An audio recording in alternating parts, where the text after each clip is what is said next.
Hello and welcome to this edition of Diaspora Central. I am Gil Ingles, and with me today in the studio, ladies and gentlemen, please put your hands together because this artist, this photographer is definitely what we consider to be the authenticity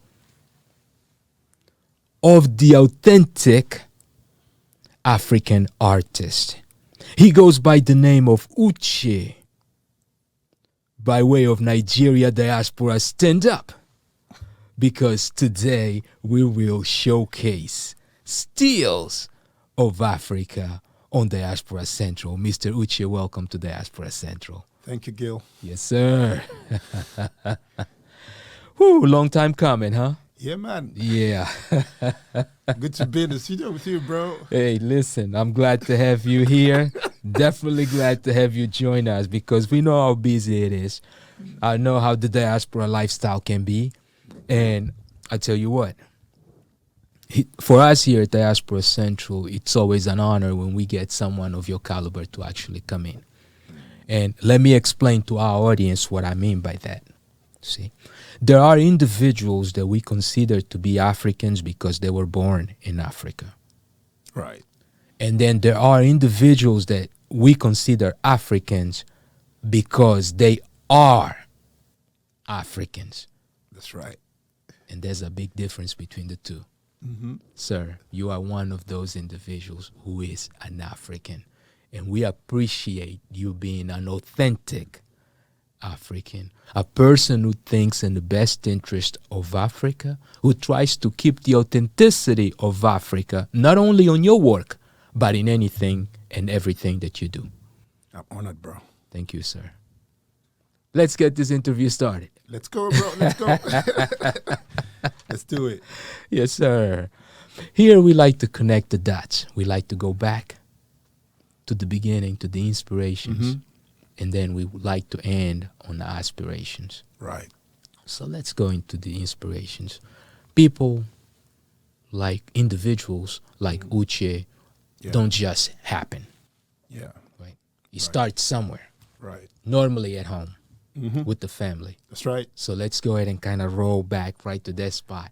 Okay. Right. Who is mom? First, where is home specifically? Okay. Right, and we like the details. We want the whole tribal scoop, everything, languages, all that. The whole pancake. Yes, sir. Bro. Okay. Yeah. First of all, my name is UCHE James IROHA. Mm-hmm. I'm Nigerian. From the southeast, from the Igbo tribe. Okay.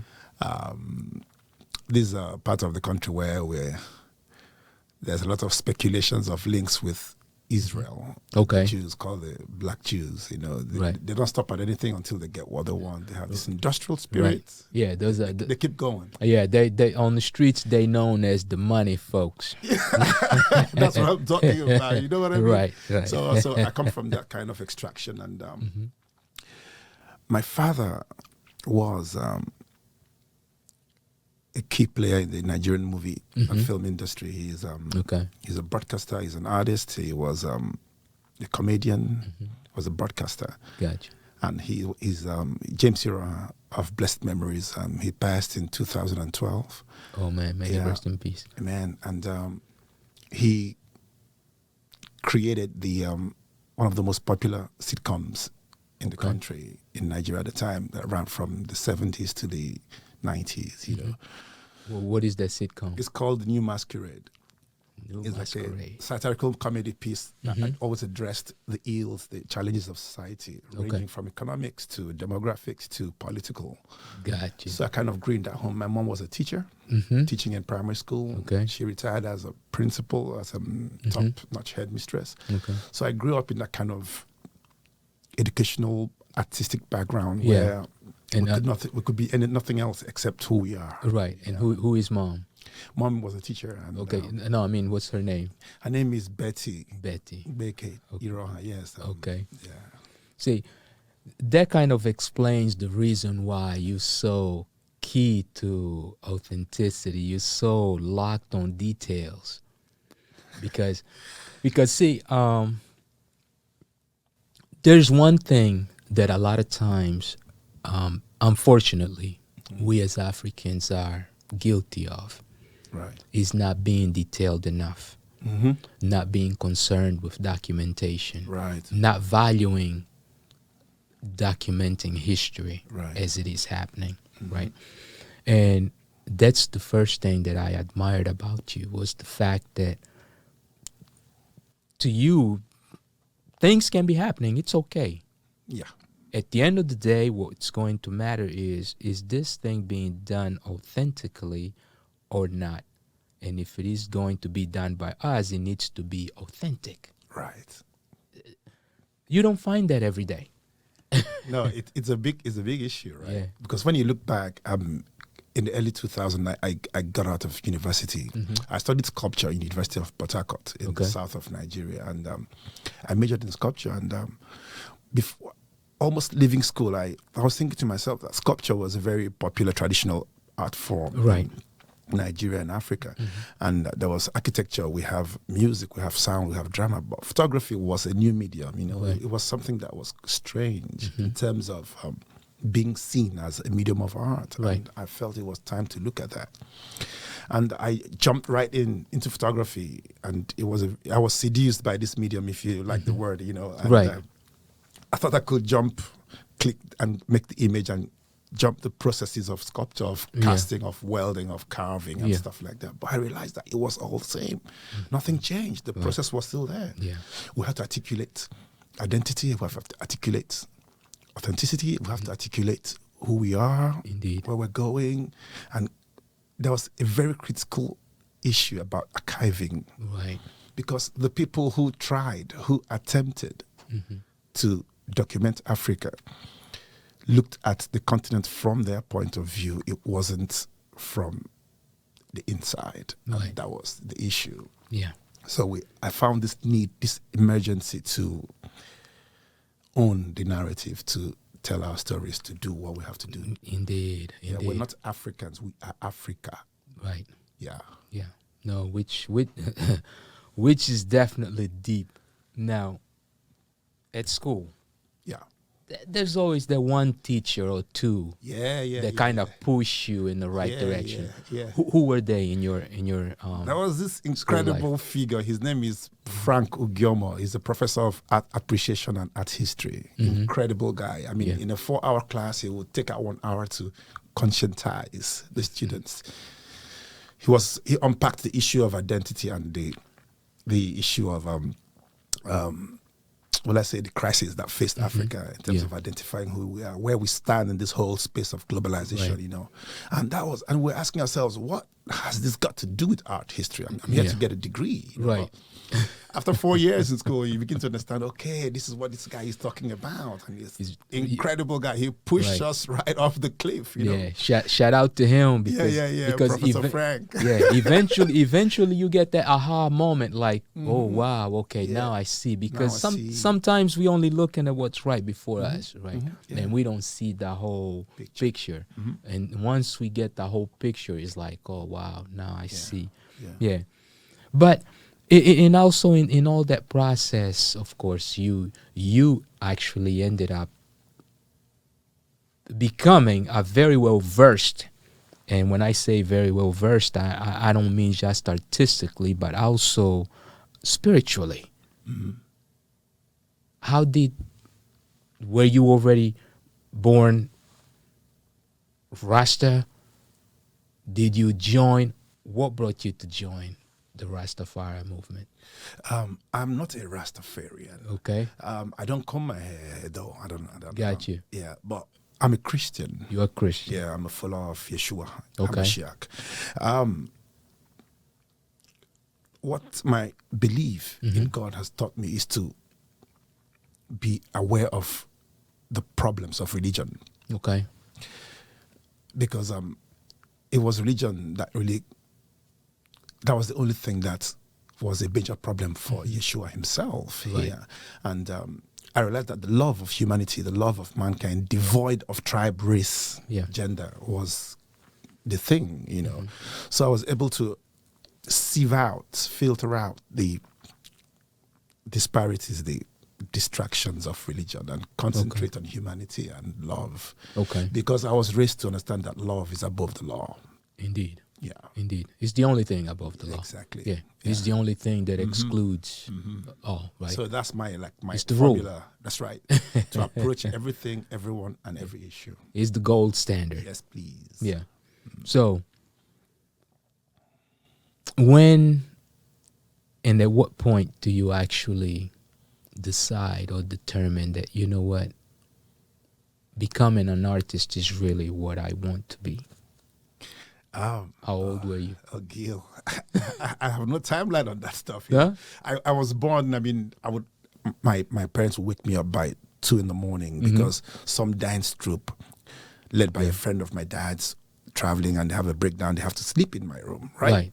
So I grew up watching drama created by my dad. So I had no other life, you know. I mean, I had drama in me as well. You born right into it. Exactly. Raised right into it. It was how it came to me, not how I came to it. Rather, that's my reality. It shows you didn't choose it. Exactly.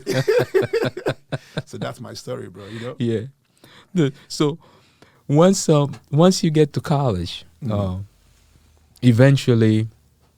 Actually, probably before you get to college, you start to realize that, you know what, this outside world is much bigger than the little bit that I knew, right? Right. So at that point in time, you kind of start to have visions of yourself, of where you, what are you envisioning at that point?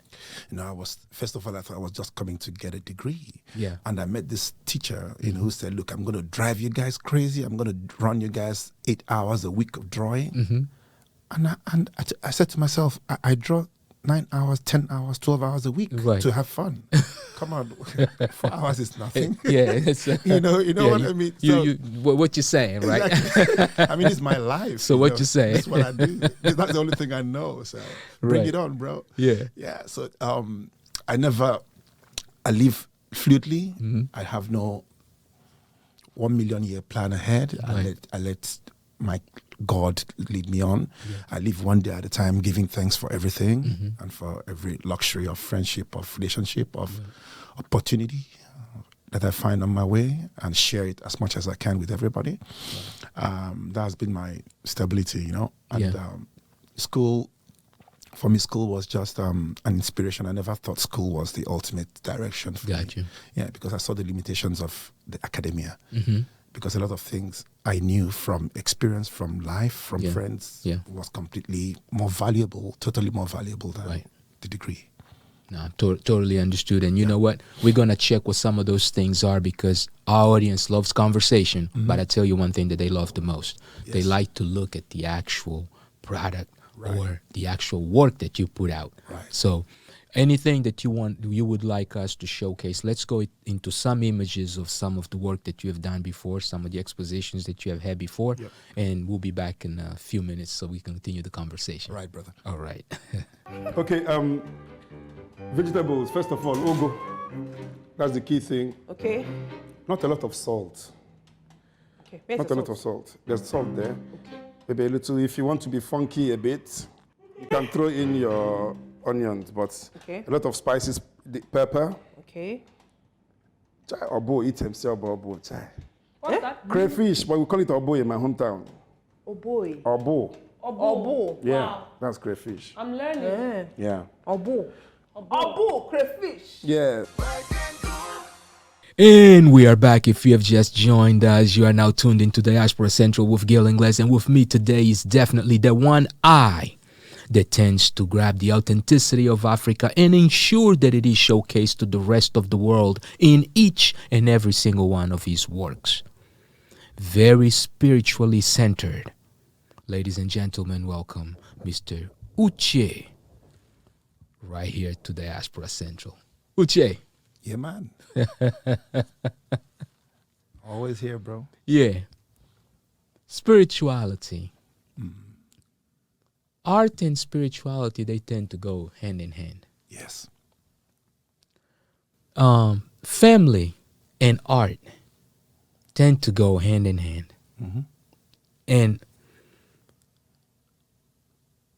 a lot of people don't quite understand that there is a core to an individual, what I guess most of us would call a soul, right? Yeah. And our soul is normally entertained, or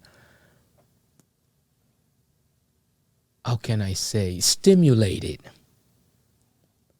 by these little things that normally happen around us, either society, family life, society, family life again, spirituality, family life again. But very few of us take time out of our own so-called lives to actually sit, focus, and understand the connection between the two. I've checked out some of your work, and I could interpret some of those connections. So to me, as you were talking about your parents, who they were and what they did, and how you were brought up, it was almost like, aha, now I see why, right? Because there's a level of joy that you can see on somebody's work when it is them. You know, it's almost like I can relate it to music, I guess, in the following aspect. You have the musician that you can pay, and he'll come in and play that part and pack his bags and leave. And then you have the one musician that you will invite him to come and play, and you probably just paying him for maybe an hour. But this guy is going to play this song like it is his song, and by the time he leaves, he owns that song, right? Yeah. So his part has added value to it. Right. Your art has done that to Africa. See, your art does that to Africa, and does that to the diaspora, because it's interesting enough that I was looking at some of your pieces, and I was like, goodness gracious, what was he thinking about? You know, which one exactly? There's one picture of a sculpture that actually the sculpture also has a reflection down at the bottom, and I was looking at it, I was like, because there are certain things that sometimes I see and I think that I'm strange for seeing them, because I kind of sometimes feel that way, like I look at things differently. And when I saw that, I was like, gracious. And then there was another picture of this was actually of I believe a lady in which you're not even showing the face on the portion that you have on your social media, but the details that it actually picks up, the livelihood of the colors, the life that those colors broadcast in comparison to the skin of the person. I saw that, and it automatically brought me to that point where I felt like, gracious, that passage in the Bible where they talking about the color of Jesus' feet. And I was like, you know what, sometimes and I'm going to try to connect this to something new, and I know I'm rumbling in a long way, but I'm going to tell you why, because that to me was actually something and someone that I think you need to connect to if you have not yet connected to, is Bosoom, the guy from... I met him already. Yes. Yeah. Bosoom, a few months ago, about a year ago, so he said, you know what, Gil, I think this movement needs to be called Bronze Village. And I asked him why Bronze Village, and he explained it to me why. And it was so funny because I see that picture that you have posted, and I'm like, you know what, there's a common thread to authenticity that sometimes doesn't even need to be told from person to person. The ones who know, they'll be able to see it and they will know. You're going to make the connections. Right, and they will know. Because although there are plenty of other colors in that painting, there's one thing that happens is how those colors brought alive the bronze color of the skin of the painting. Is that something that you plan, or you just going about your day and boom, it happens?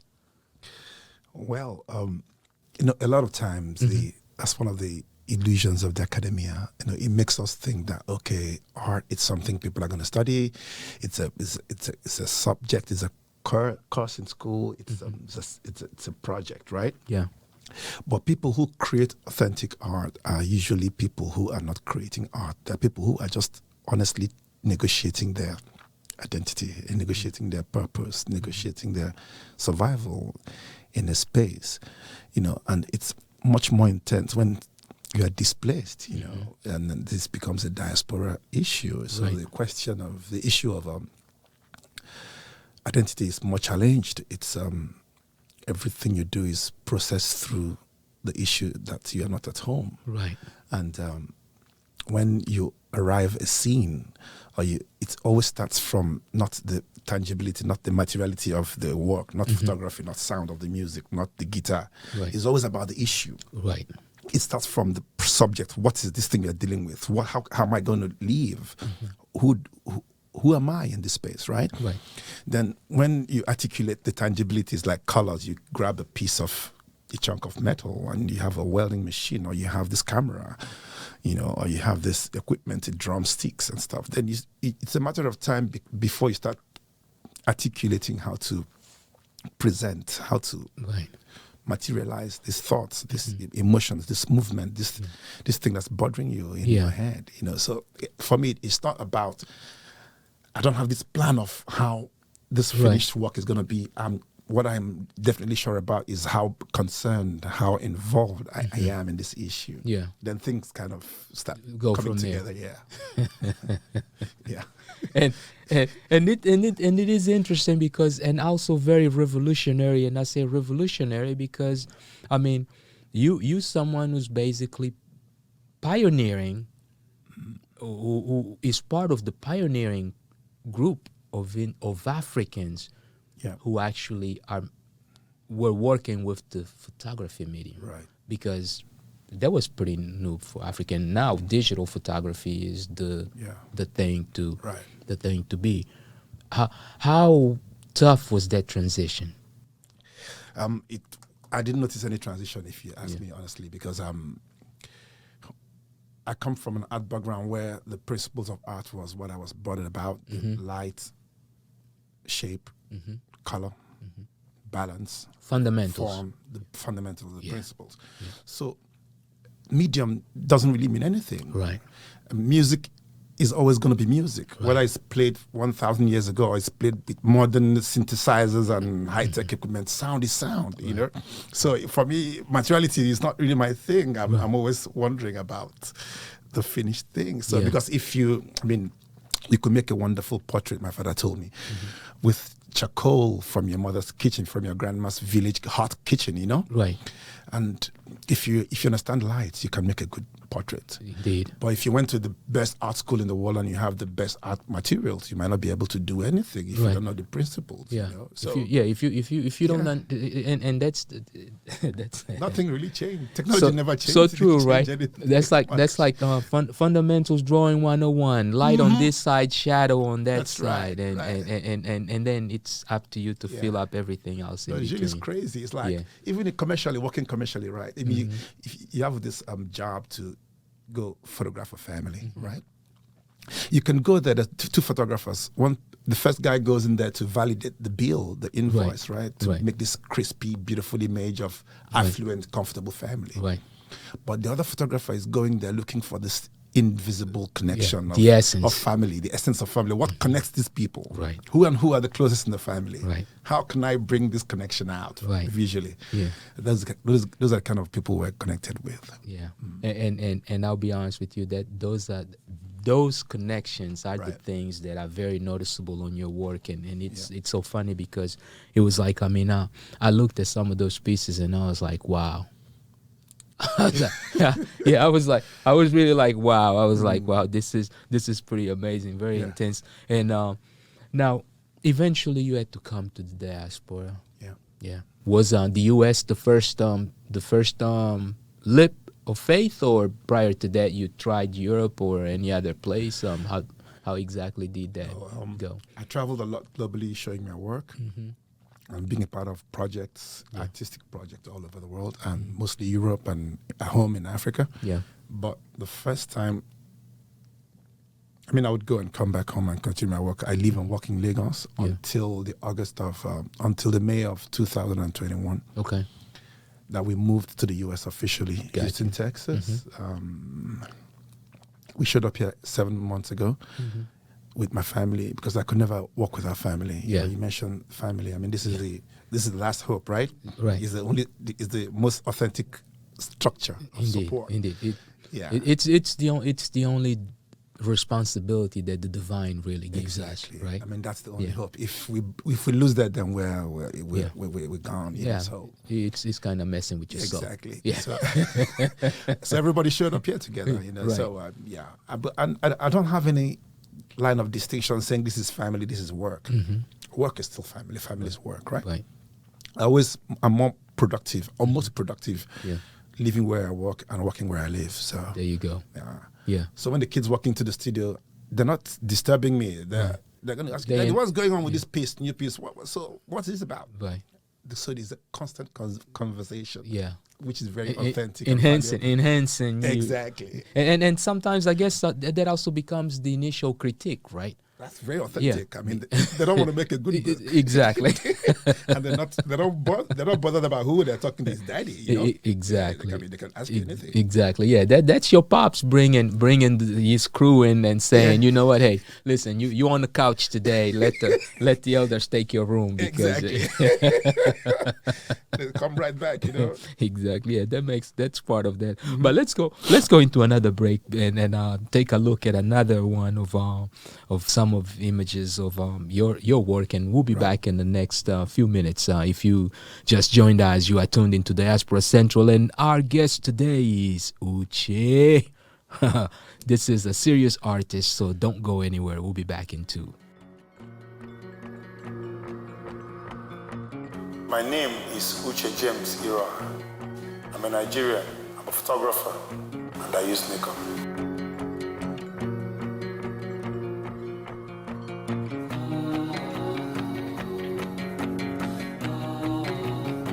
Power and powers. First of all, the name. Power is in singular. Power is talking about the issue of electricity. But powers are those manipulations, those networks of people, that system that makes it impossible to have steady power supply in Nigeria. Days blur into one backs of my eyes on the things I've never Power and Powers as a project seeks to explore the dark romance between political power and electrical power in Nigeria. The images are a mixture of constructed or conceptual composite images and also some on-the-spot images. Photography for me lends itself as a very quick medium to arrest this issue. It's a bit dark, low light, black and white, because the issue is so serious, there's no color, there's no light. And we are back. If you have just joined us, you're now tuned into Diaspora Central with Gil Ingles, and my guest today in the studio is UCHE. Ladies and gentlemen, Diaspora, stand up, because the African authenticity of photography is now in the building. This is authority right here. My God. Yes, sir. And I'll tell you what, very few people have stripes. Yeah. Very few people are blessed like you are blessed. Have the opportunity to travel. Have the opportunity to showcase what they love. If we go back a few years ago, a lot of African artists in America, basically, they did work, but it was what we considered to be the work for hire. Right? They got hired and they got told what to draw. Or what to do, right? How to do it.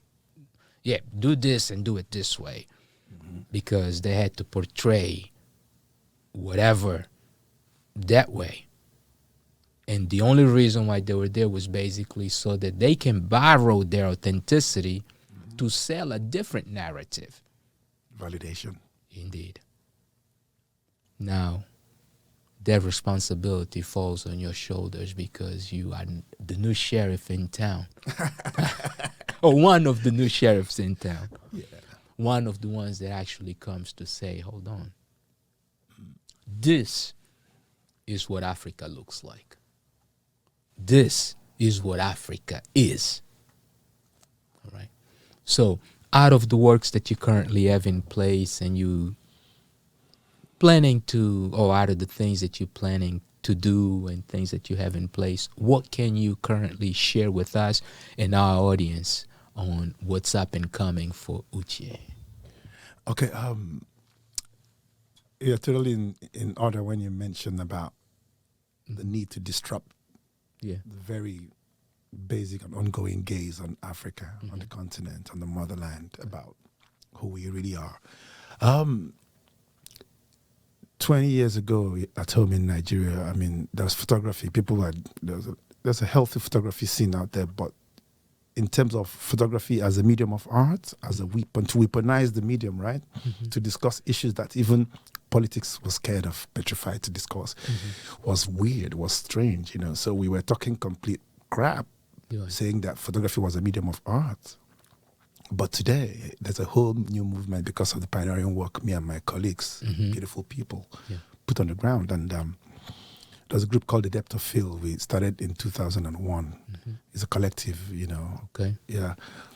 But after 20 years, we realized that young people can come and say, dude, Dad, I want to be a photographer. And that was success, you know. We don't declare success when a piece is sold in the gallery. Yeah. We declare success when the purpose for which that piece was created is manifested. Indeed. You know, when that soul is connected, when that purpose is achieved, when that kid looks at the piece and says, wow, so this is who I am. Yeah. Dad, what happened here? Indeed. Who is this guy, Dad? There you go.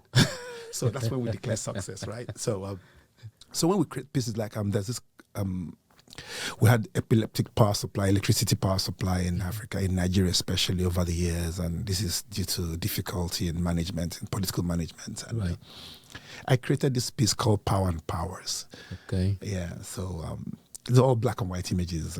How people have politicized the issue of electrical power, and the walls of the gallery was painted black, and because there's no light, you know, and there was no cover in the cover of the catalog. There was nothing, no colors, no names. Yeah. I mean, there was no niceties. And Wow. this is the reality, the seriousness, the criticality of the situation, if you like. And it was not. We don't plan to change the world. The thing is, we just want to remind the world lest we become complacent. There you go. And this is our job. Yeah. This is our job. There you go. Yeah. Be that mirror that Yeah. society needs. To remind yourself who you really are. Yeah. Yeah, that's what we really do. You can't get more authentic than that. Yeah.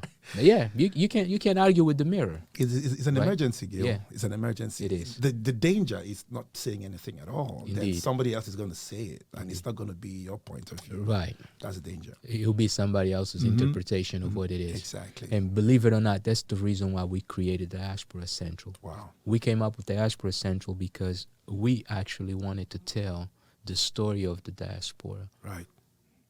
in the words of those who are actually living it, in the words of those who are actually making Right. that history.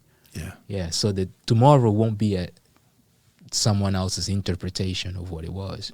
It will be, no, this is UCHE said this on Diaspora Central. So it's really more from an educational perspective and also from an entertainment perspective, because of course our purpose here is to, in all honesty, create community and have fun, right? Yeah. We have 5 pillars.